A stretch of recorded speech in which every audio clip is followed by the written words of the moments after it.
And this mortise gauge has these two pins right here and is fixed by a wedge. And I have already set it to the size I need. And I mark, in this case I've got 2 long rails and 2 long aprons and 1 short apron marked on this piece of wood. This makes it easier to handle them when it's full length than if there's a bunch of dinky little pieces. The apron rails are both horizontals. However, they're distinguished. The upper one is called the apron. This is called the stretcher. And we will be using those words, and if we get them wrong at any time, raise your hand or sing out. Ultimately, Peter is looking to make this tenon at the end of, we'll call this a rail, okay? And this would be not only a rail, this would be the apron, the upper of the two. What I want to show you on the screen there is the layout for that tenon runs beyond the limits, runs beyond the shoulders. And this is a very nice thing about this period furniture, is when you go crawl all over it, you find the layout lines for the joinery. These guys didn't work from a drawing. There are no drawings that come down from the period of this sort of furniture. It's all marked out right on the piece of wood, and in many cases you can just read that layout right off the chest or cupboard or stool or whatever it might be. And that's part of how we know what size these mortise and tenons are, is that the marks were right there on it. Was the marking gauge or scratch all sharpened in any particular way? We have no idea. And Peter could care less. Sharpen? I think the gentleman is alluding to the fact that in modern, very good woodworking, excellent woodworking, you bevel sometimes the marking gauge points so that they will always keep the gauge cheek up against the edge of the wooden pull. That's not really necessary here. You'll find out that intentionally this is going to be a loose tenon. So there you go. I'm going to clamp this piece down with a, whoa. I just did a loose tenon. Yes, well. I'm going to clamp this piece down with this hold fast. The hold fast, perhaps you're familiar with this tool right here, which is effectively an iron clamp in the bench. And you wrap it on the head like that. How do you get at this bench hook, Ted? Way underneath. Way underneath. You want to take the vise off here? You can. You can unscrew it. That's good, I think. Now, if Peter is caught using a vise, let me know. I mean, he has vices, but if he's caught using a vise, let me know, because I will chastise him.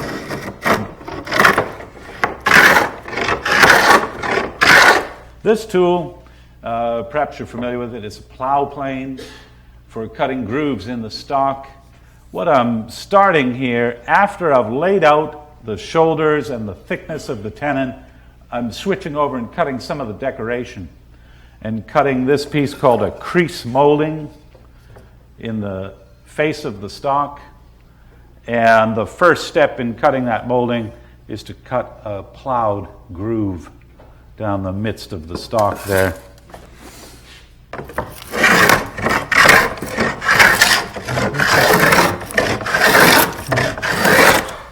The plow plane has a depth stop that I've never used in 20 years, and I'm not going to start today. You just do this by eye. And that looks about good. Then there's a homemade tool that we know they used this tool. We don't know what they called it, and we don't know what it looked like. Today it's called a scratch stock. You're probably familiar with it to a degree. And it's just a scraper cut with a file, and in this case held with a modern screw in the sort of marking gauge format. And now this section of that blade is going to ride where I cut with the plow plane to produce this molding. Nice thing about this versus a molding plane is you can go in either direction.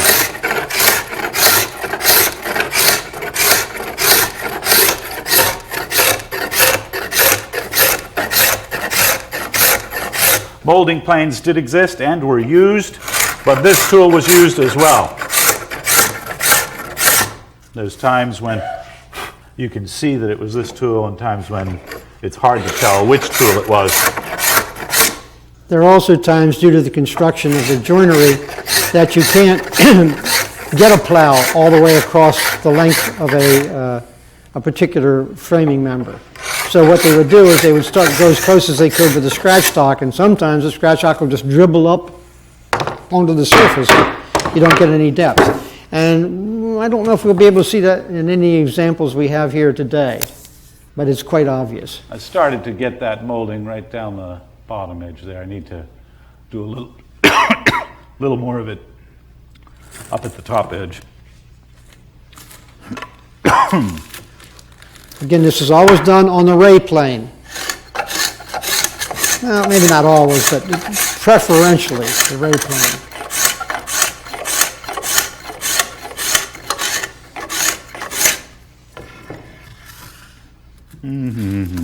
So you need to fiddle around a little. Sometimes the blade is tilted one way or another.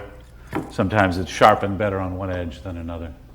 Some molding profiles with a scratch stock omit the plow plane step, and it's just the profile of the blade that's worked into it. These pieces also have a rabbet cut in them at their bottom edge for decoration.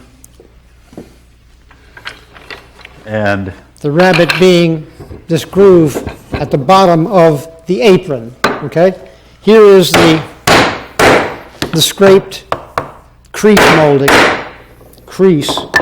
and here is the rabbet, which is just a shelf. So a little $10 rabbet plane that I'll use. And again, I'd run this on the whole length of the stock. I've clamped with the holdfast a fence, a guide for this plane.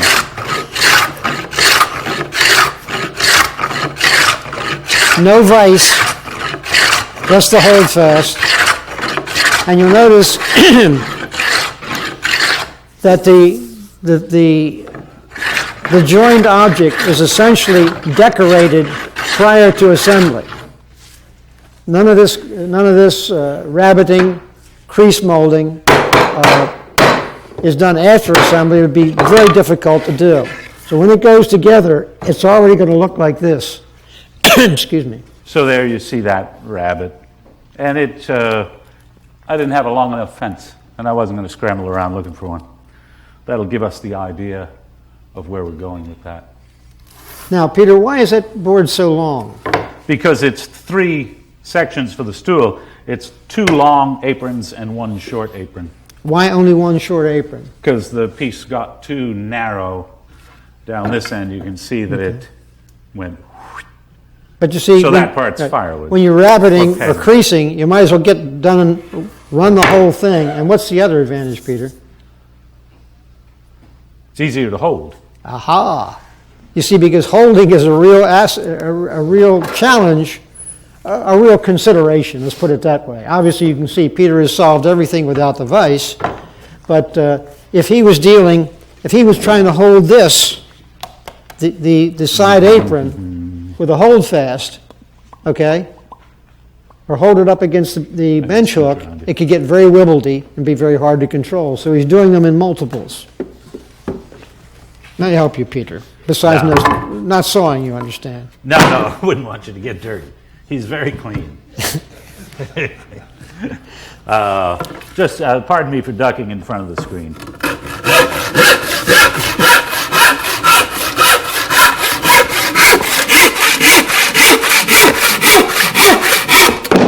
Now you get your cross section. All right.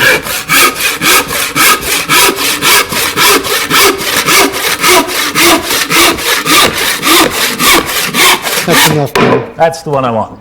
You got it.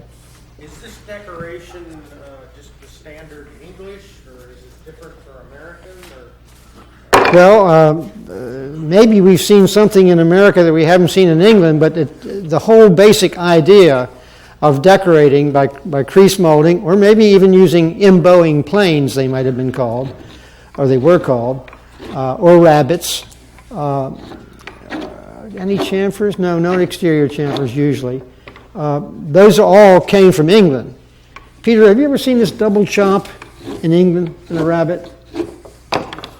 Not off the top of my head, no, Right. but It doesn't sound familiar to me. England's a very busy place with this stuff. It's crawling with it, so it hasn't been...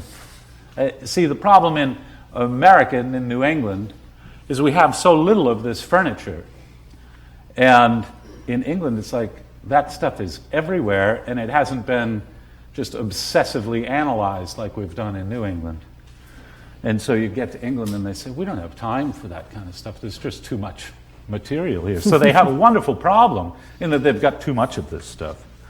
And we have tried over the years to determine regional origins for work done in New England. Where did it sprout from in Old England? This particular stool I'm copying was made in Plymouth Colony, 1650 to 1700, and it shares many characteristics of a huge body of work done there. We have no idea who did it, or where they were trained, or where the designs came from.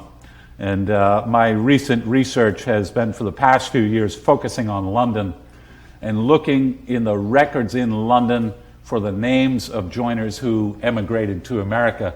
And the first one I found, a man named Kenelm Winslow, completed his apprenticeship in London in 1625, and by 1630 was in Plymouth and lived there the rest of his life.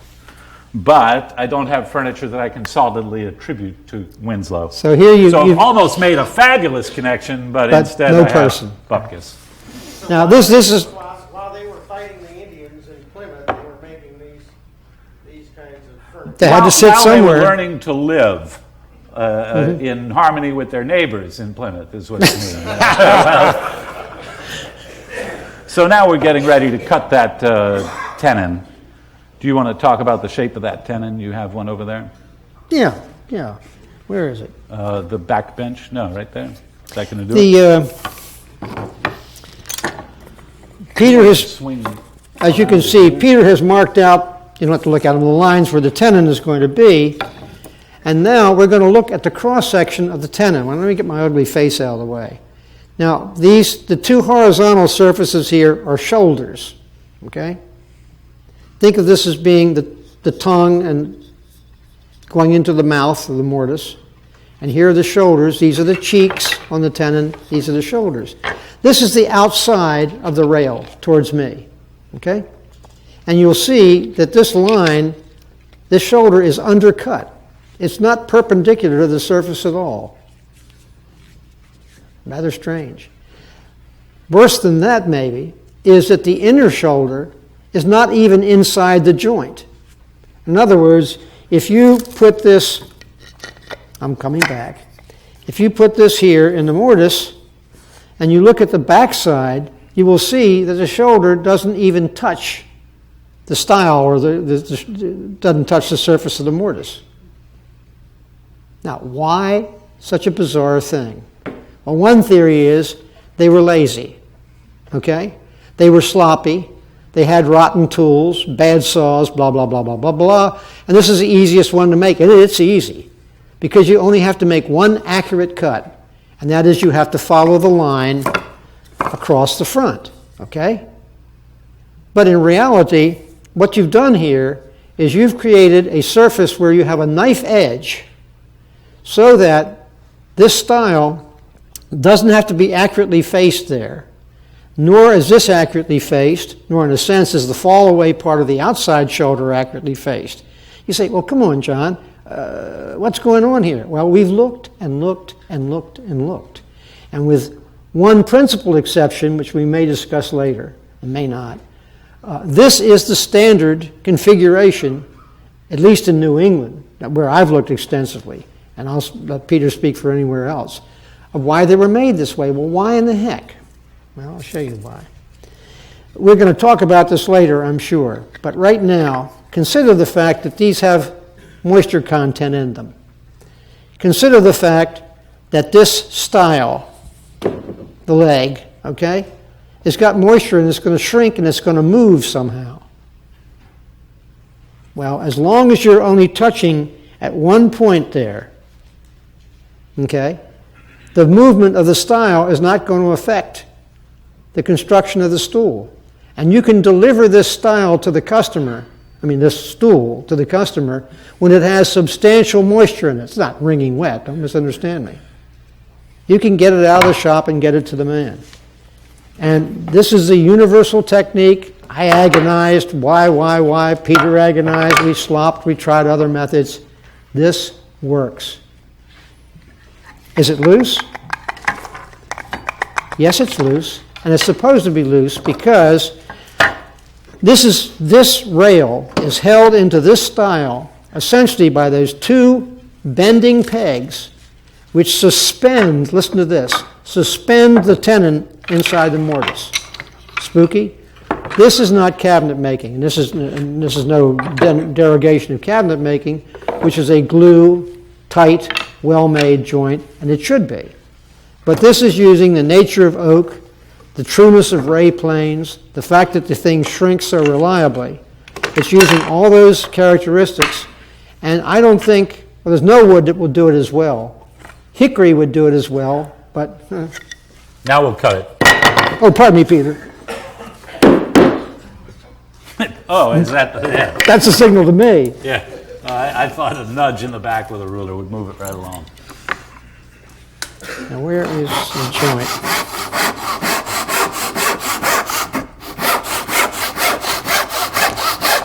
So I'm just tilting the saw a little bit to my right to cut down that angled outer shoulder.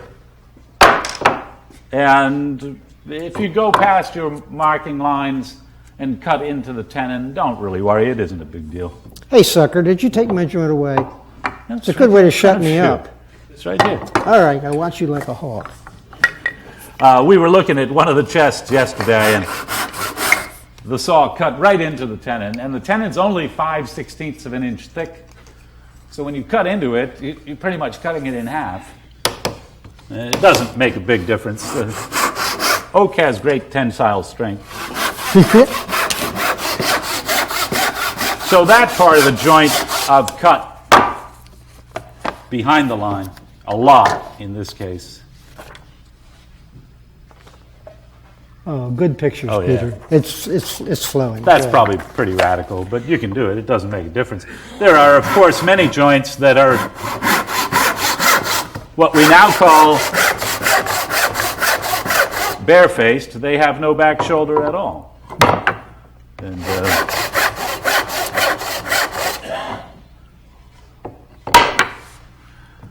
so our next step after sawing these is to split them out. And I know we talked to Ted and Garland, and they cut them with a saw. And we have looked at these a lot and wondered, did they split them, did they saw them?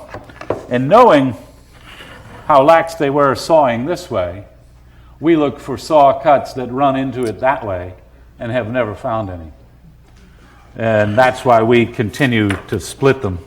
This is what got Peter going. We were coming back from North Carolina one night, and I said, I got some slides. He was tired. And I showed him this. So I use a chisel. And you know what, Mr. John? Yes, sir. I forgot the cleaver. I didn't intentionally forget it, but I forgot the cleaver. A cleaver, you can make a small little cleaver just as well. But I use a chisel, and people Isn't that ridiculous? people often worry that it's dangerous, but it isn't. Oh, by the way, now here's your vise. It's a bench top. They called it a double bench. A double bench screw. Right. It's one of those cumbersome phrases. But it gives rise to the modern hand screw. which can serve as a substitute for this tool if you don't have Uncle John's little threader to cut yourself some threads. So that green wood still splits very nicely, and that's what we term the rough tenon. It's just split pretty much to the line, but it's going to run this way and that. And later we will pare it with a broad chisel to fit it into its individual mortise. But Now, Peter, are you doing the inner surface first?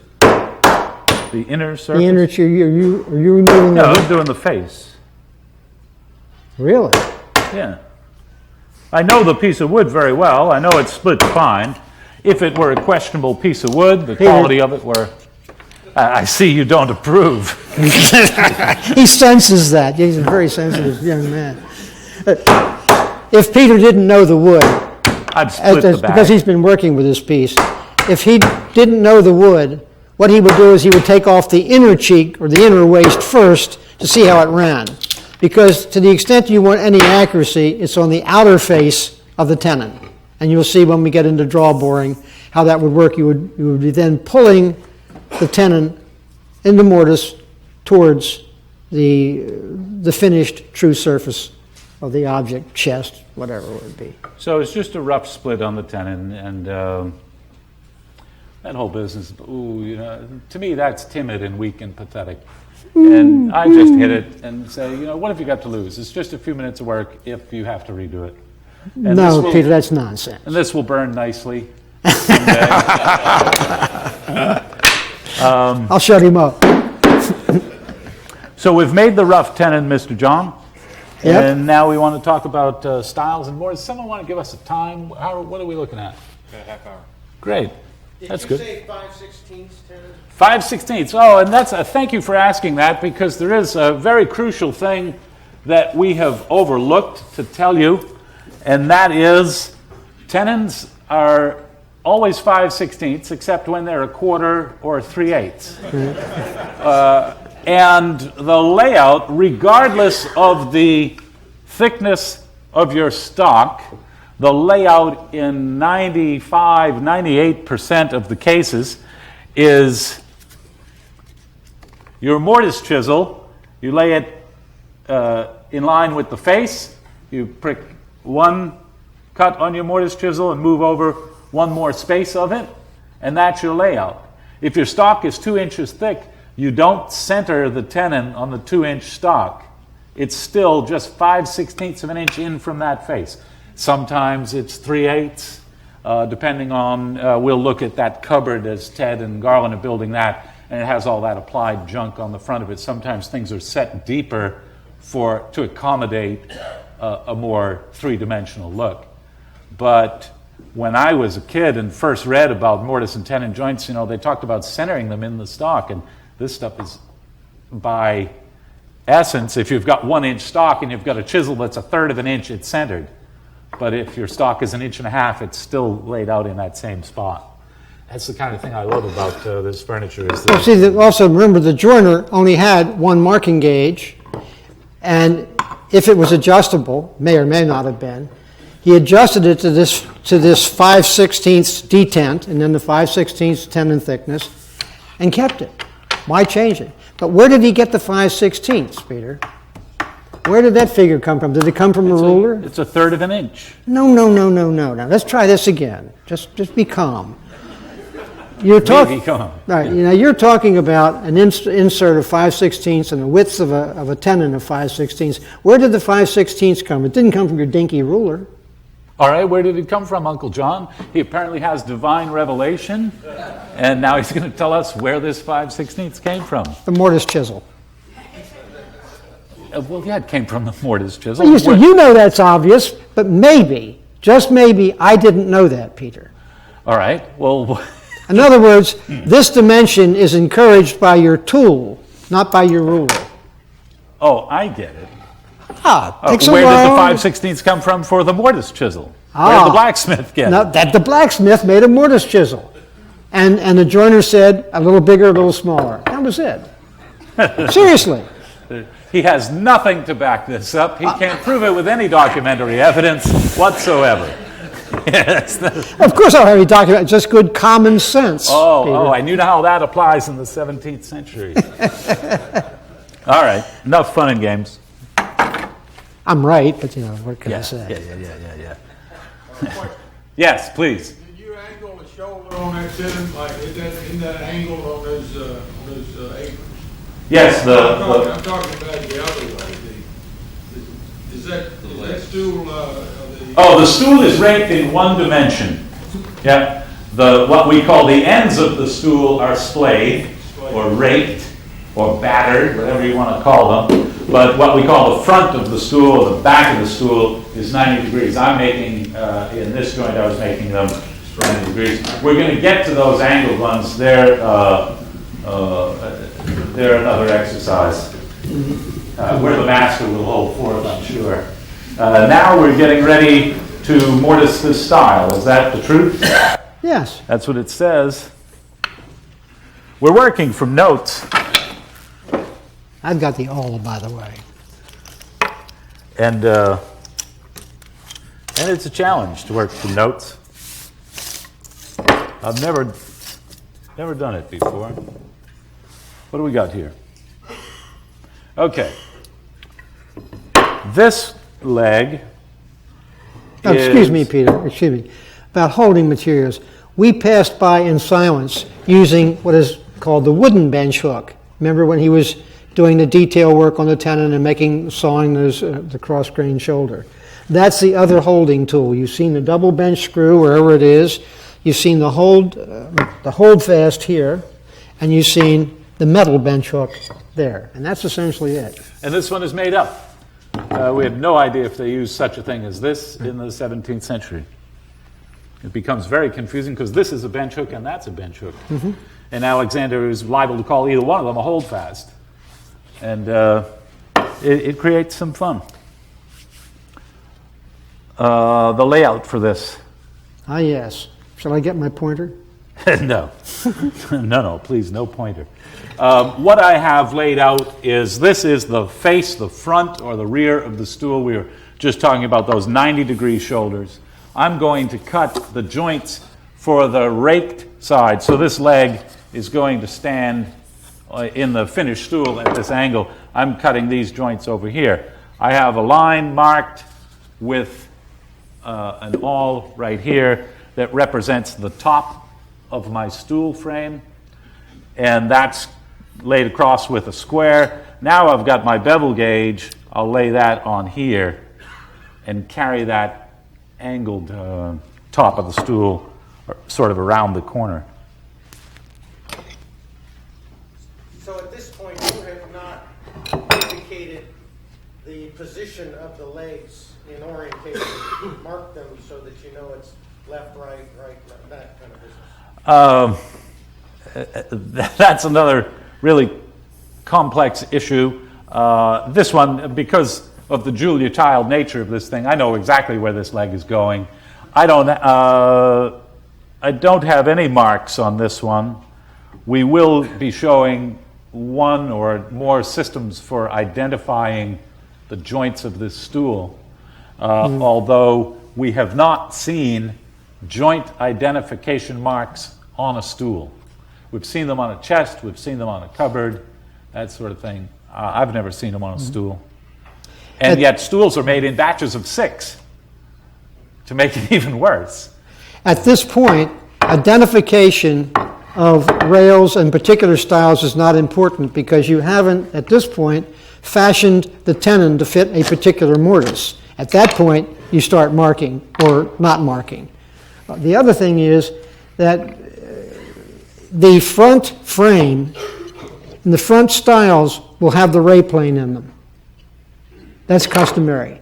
So Peter could tell you whether this is a front mortise or a side mortise just by looking at the stick. There's one other thing we have done, if we can see the end grain of that, is I've cut a chamfer on what is the inner corner.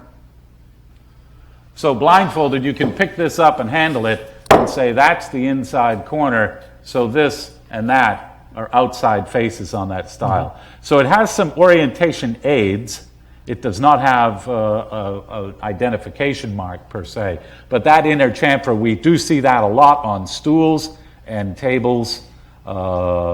Chest corner posts are rectangular, not square, so they're a different situation. And perhaps we've forgotten something, but... Yes, we have. All right. Before you mortise the style, you have to make two true faces at right angles to each other. The outer faces. And you have to make 3 arises, which is the outer edge, these 2 edges that are going to meet those funny-looking tenon shoulders. They have to be perfectly straight, true, and parallel. And I've already done that to this piece with a jointer plane in preparing all this Okay, stuff. now the disgusting point, those are nice rules. Well, the question is, well, now what about the other faces? Do they have to be true? Not only don't they have to be true, it would be unwise if they were proud and stuck out. So we make them go in a little bit. Why? Because the wood in the style may change in cross-section with time, and you don't want the 2 inner faces, yeah, that's right, the 2 inner faces, this one and this one, to be affecting the structure. So in extreme cases, you can just take a plane and plane those to under 90 degrees from that outer face. In this case, these are fairly true. But if we get to our slides at the end of our session today, we can show you some wretched work from the period where they've clearly planed them into this funny shape. Well, here's a wretched work which I did. These 2 inner surfaces, and you see them here and here. These are the correct true faces. These 3 are the true arises. Here's the chamfer for identification. And these 2 surfaces fall away, and they really weren't cleaned up very much. If you look here, you can see those are still riving marks. Why? Because who's going to see inside the stool? Even if these were square legs going all the way, you wouldn't notice it. Problem? Paint it. Another coat of paint, says the little master. Right. So Are there any thoughts, once you establish your arras, your primary and secondary face, if you will, did they make any marks at that time? Do we know anything about how they carried that out, or did you just... Well, why don't we hold off on that, Peter? so we can think of the answer?